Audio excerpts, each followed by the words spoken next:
Thank you, Mr. Speaker. I stand tonight to support House Resolution 515. And I come from that experimental region in the great Northeast, a place where we really do cherish our water quality.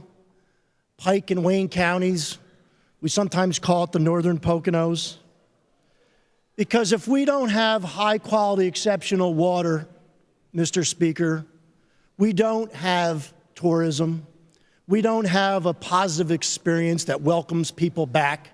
We don't have people who retire and want to live there. We don't have our own golden pond. So many years ago, decades ago, community leaders, business owners, Farm Bureau members all got together and said, look, we need to protect our watershed.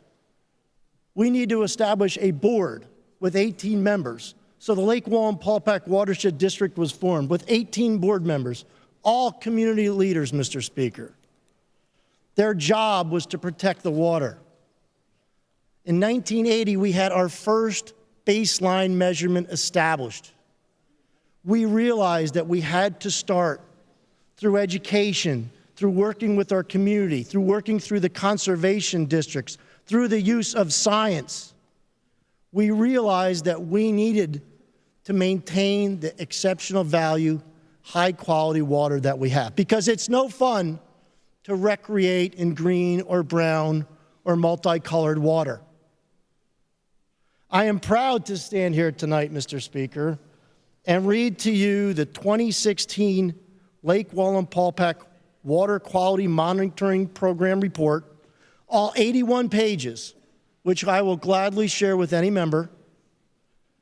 And what you really need to know is in the 5th paragraph in the summary, it simply says that based upon the trend analysis, the water quality of Lake Wallenpaupack has gradually improved since 1980. And there's some big words in here talking about water clarity and phosphorus and pH and alkalinity and plankton biomass. But our local community, with the help of our local elected officials, business owners, Farm Bureau members, have worked together to improve the quality.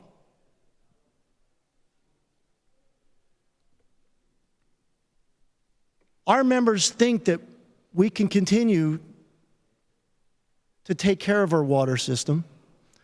The gentleman from Wayne County's resolution simply says that a blanket moratorium is not reasonable. We understand the use of buffers. We understand that there is some science involved. And we do understand that we've made great strides in the safety of this process. What is discouraging, Mr. Speaker, is when I look around at other towns and communities and counties, and I look at their discharge, Mr. Speaker, into that great river where 15 million people drink. Now, why are we in Northeast being penalized for being good stewards to the water that leaves our district, when others continue through commercial discharge, through landfill discharge, to pollute the water system?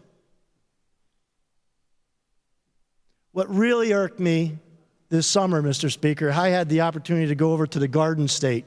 It's a really nice trip if you travel I-78, right through Northampton County, right on the edge of Easton. I paid the toll, went across the river, and then I saw this large mountain. And it sort of looked like a landfill, and you know what? It's passed the smell test as well. It was a landfill. Now, how can we put a blanket moratorium in my district, 22 miles from the Delaware River, but we can hang a landfill just 2 miles from the Delaware River in Northampton County? With the help of Google Earth, you can see it's 2 miles away.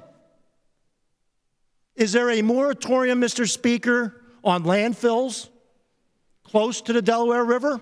I don't think there's a moratorium for that. What about the discharge from commercial discharge downriver, Mr. Speaker? Are there any moratoriums against that? Future commercial activity or residential activity? No. No. That's unfair, Mr. Speaker. This is an eminent domain mechanism. And the gentleman from Delaware County talked about an experiment. If the 15 million people who really want clean drinking water want to have that quality, they can gladly pay a small fee per month. And maybe we can sit down with some of my constituents and the gentleman's constituents from Wayne County, and maybe we can work out some kind of way to monetize those people for the loss of their own property rights. I think that's fair. And I'm sure we can come to some kind of agreement here, because most of the people here are very level-headed.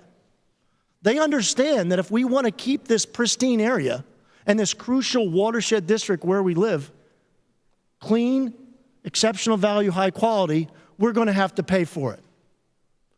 If we're not going to pay for it, Mr. Speaker, we just need some strong, safe extracting laws where we can let people receive the benefits of the land that they've been holding for many, many years.